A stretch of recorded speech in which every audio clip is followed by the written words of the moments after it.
peux donner ma deuxième stat du jour alors. Moi, c'est 10. C'est moins 10% d'efficacité au panier pour De'Aaron Fox. Est-ce que tu l'avais celle-là aussi, notamment?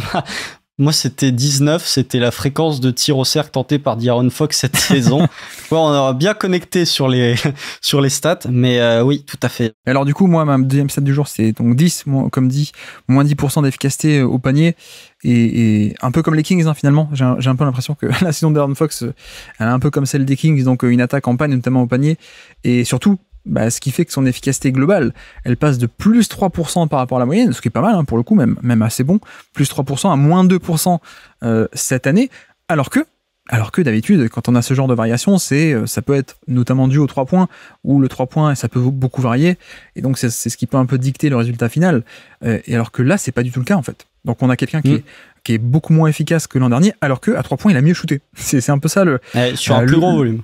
Ouais, c'est ça. En plus, sur un gros volume, c'est un peu ça le paradoxe. Il passe de 32 à 37%, avec en plus pas mal de pull-up à 3 points, ce qui est la satisfaction de l'année, c'est qu'il développe un peu ce côté pull-up à 3 points. Mais donc, entre l'an dernier et cette année, il shoot beaucoup plus, beaucoup mieux. Son volume est passé de 5 à 8 par match. Donc, finalement, ça se passe pas là. La chute d'efficacité, elle s'opère pas du tout au niveau du jump shot. Au contraire, ça peut même être vu comme une satisfaction, le fait qu'il développe un peu ce 3 points et ce jump shot. Mais donc, par contre, de l'autre côté, c'est vrai que pour continuer dans ce thème, les équipes étaient mieux préparées et faisaient des meilleures rotations au panier parce qu'on sait que ça va venir là. Sur Drive, en fait, c'est là que le bas blesse, puisque sur Drive, il était à 1,29 points par tir l'an dernier. C'est tombé à 1,12 cette année, donc de 1,29 à 1,12. Les chiffres, à la limite, bon, on s'en fiche un peu, mais surtout à quoi ça correspond, c'est de 8e l'an dernier, le 8e parmi les gros drivers en NBA en 2023. Il passe de 8e plus efficace sur layup et lancer franc, la productivité globale, de 8e à 32e. Voilà. Donc ça fait quand même une sacrée chute. Et finalement, le manque à gagner en termes d'efficacité, il est là. Parce que comme dit le jump shot, non, le jump shot est même meilleur qu'avant. Mais par contre, c'est vrai qu'on a affaire à quelqu'un qui est beaucoup moins tranchant et beaucoup moins efficace, tout simplement, au panier, qu'il a pu être l'an dernier dans son excellentissime saison, en fait.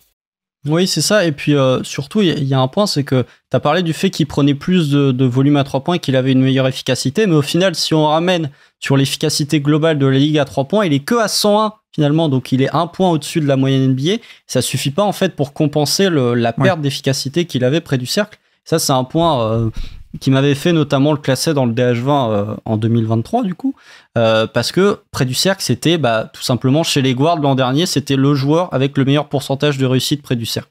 Et vraiment sur cette adresse près du cercle, c'est un peu c'est ce qui lui fait défaut parce que pas compensé par l'adresse à 3 points. Là où par exemple un joueur, pour moi t'as 2 cas. De'Aaron Fox est un joueur qui prend énormément de short mid. Il en prenait déjà énormément la saison précédente. Il était dans le 87e centile sur la 2022-2023. Il est dans le 91e centile sur la 2023-2024 pour les joueurs à son poste.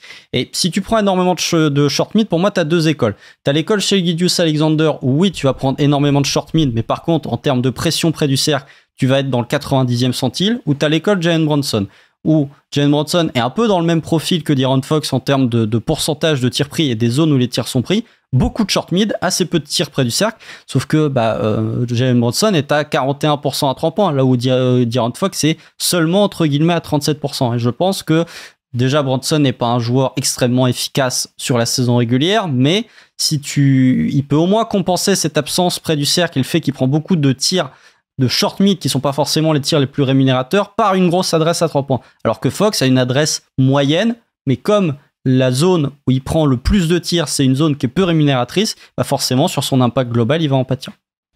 Ouais, mais c'est un peu ça. Et en un sens, je pense qu'il y a un côté, comme dit, très tactique, des équipes qui arrivent à mieux verrouiller le panier face à lui.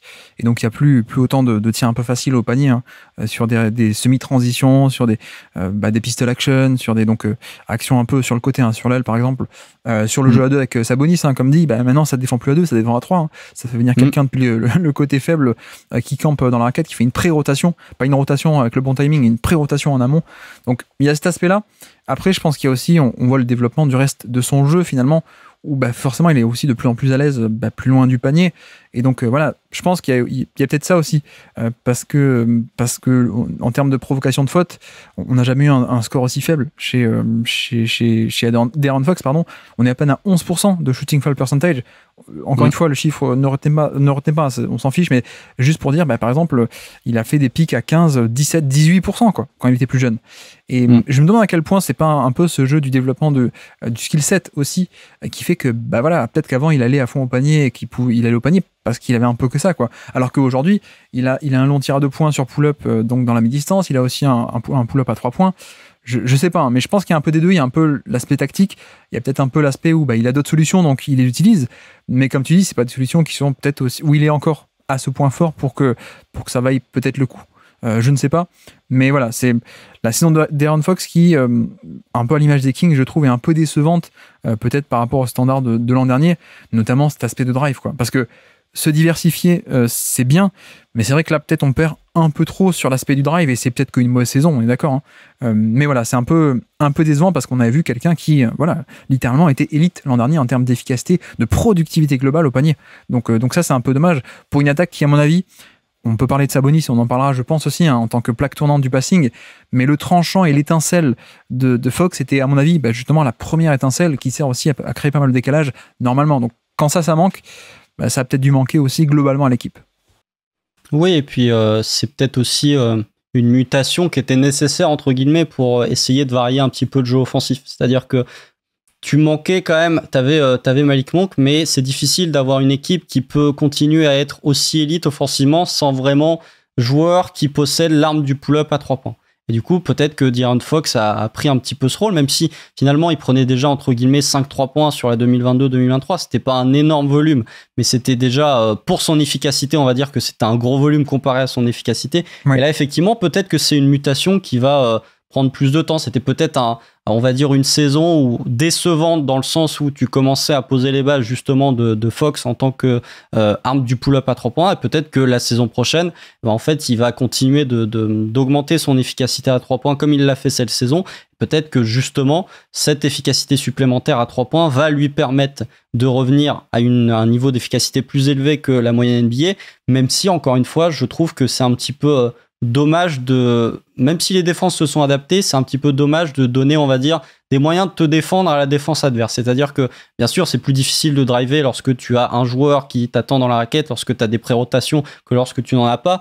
Et je trouve ça dommage que Fox est quand même, comme j'ai dit, soit tombé un petit peu dans le caricatural sur certaines séquences où, pour moi, sa rim pressure, elle reste quand même de bonne qualité, et de voir qu'il est seulement dans le 33e centile pour les joueurs de son poste en termes de tirs tentés près du cercle.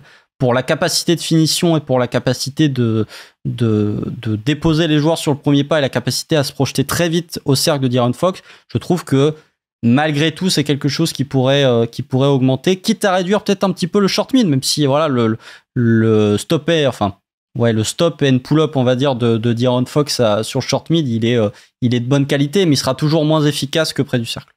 Ouais. D'ailleurs, on l'a pas dit, mais je pense qu'aussi que comparé à ses jeunes années, il a aussi pris pas mal de masse. Qui peut être utile, hein, qui est dans plein de compartiments du jeu, mais du coup, à quel point aussi est-ce que ça peut pas lui coûter une fraction de seconde d'explosivité, de vivacité aussi, peut-être, je ne sais pas. Après, je pense que ça, ce compromis vaut le coup, parce que la puissance se répercute un peu partout, et en plus il est tout de même assez explosif, donc voilà, je pense qu'on évaluera peut-être l'an prochain, savoir si est-ce que c'est juste une mauvaise année ou pas au niveau du drive, mais voilà, peut-être préciser aussi que ce développement du pull-up peut faire du bien, surtout s'il se continue, parce que là, actuellement, 37% sur un bon volume, dont notamment pas mal de pull-up à 3 points, c'est bien. Si on continue d'augmenter, l'an dernier 32, cette année 37, si on va encore gratter 37, 38, 39 peut-être l'an prochain, sur encore un plus gros volume, là effectivement, si le pull-up est là, l'absence de drive, en tout cas le drive moins efficace, sera moins un problème, en tout cas. Merci d'avoir écouté cet extrait. S'il vous a plu, l'émission complète est disponible en description, et on se donne rendez-vous sur le feed principal du Basket Lab pour l'intégralité des podcasts. À bientôt.